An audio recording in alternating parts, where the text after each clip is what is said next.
Hi, I'm Original Strength Coach, Coach Di Shen, practicing in the San Francisco Bay Area. Today I'd like to talk to you about anterior core training. I'll call this part one, so this will probably be a couple videos showing off some of the things that we like to do to train our anterior core. Okay, so first part of the series is simply laying on the floor. Bring your knees up so that your feet are flat on the floor. This will help put your low back into a good neutral position. Sometimes if people lay flat like this, their back will start to arch up because they can't quite get flat on the floor. So let's bring our knees up here. This will make things a little bit more comfortable generally.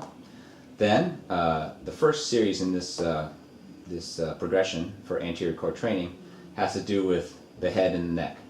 So first, what we'd like to do is just simply tuck the chin towards the chest, okay? Just like this.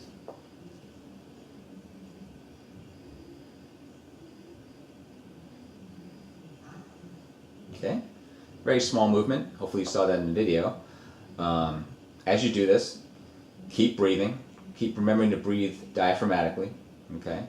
Using your belly and using your diaphragm. Don't start to panic. Don't hold your breath. In Original Strength, we always like to direct people to keep the tongue on the roof of the mouth. So keep the mouth closed, okay? And keep the tongue touching the roof of the mouth. Tongue touching the roof of the mouth always helps activate the vestibular system. And vestibular system is responsible for motor control learning. So this will help create a situation where your body will start to activate even better your anterior core. So again, and as you do this, sorry, it's hard to talk when I'm doing this, just feel down the center of your body here, and you can feel like your abs are starting to fire. Mine is starting to fire right here. I'm not even doing anything. I'm not lifting my head up or anything. I'm just simply putting my chin to my chest, and I can feel my abs starting to fire. And that's what we want. Okay? So how long should you do this for? Some people can, by the time they reach 2 or 3 seconds, they'll start to shake. Remember what this does is it activates the deep neck flexors, which are often dysfunctional on people. So if you find that's the case with you, no problem. Just hold for as long as you can. Just make sure this chin is touching your chest here, and hold it for as long as you can. The first level of time hold that we like to talk about is 7 seconds. 7 seconds seems to be the time when this loop happens between the brain and the nervous system and the muscle. And for some reason around 7 seconds, that loop gets reinforced so that activation can happen better later. So you can hold it for 7 seconds.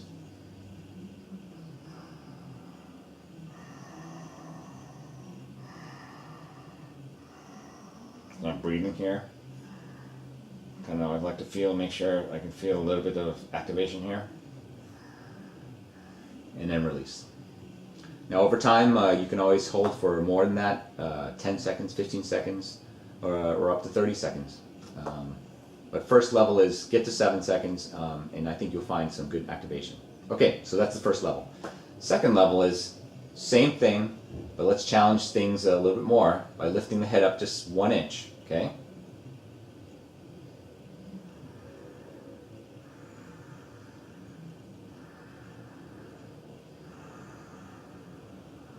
Okay, things got a little harder, right? So as you do this, what you want to do is always try to look down towards your private parts, between your legs. That also helps activate the muscles. Head tends to follow the eyes. Eyes are always tied to the vestibular system. So what you want to do is just look down as you do this. Sorry, I should have mentioned that for the first simple chin tuck without the head lift. You should do that too. Always look down that way.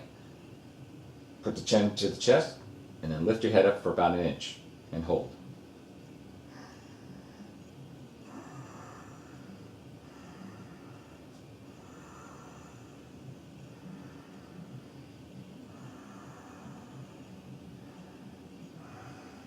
and come down and rest. It's okay if you feel a lot of shaking. What you want to do there is make sure you're looking even harder and deeper down between your legs. You should also focus on keeping that chin against the chest no matter what. So as you do it, put the chin to the chest, hold it there, then bring the head up, okay? And as you come down, don't just go, I'm going to let it go. Let the head down first before you release the chin, okay? So like this.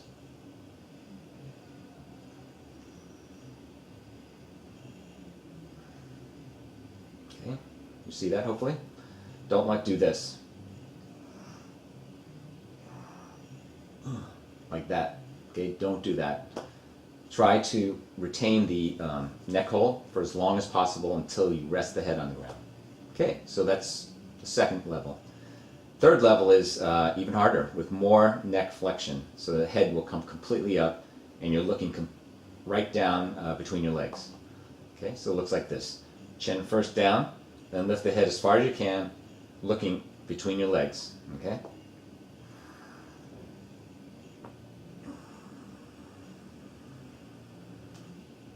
You can feel the activation here. Keep the chin tucked to your chest here. I'm still breathing diaphragmatically. You can see maybe my stomach is going up and down.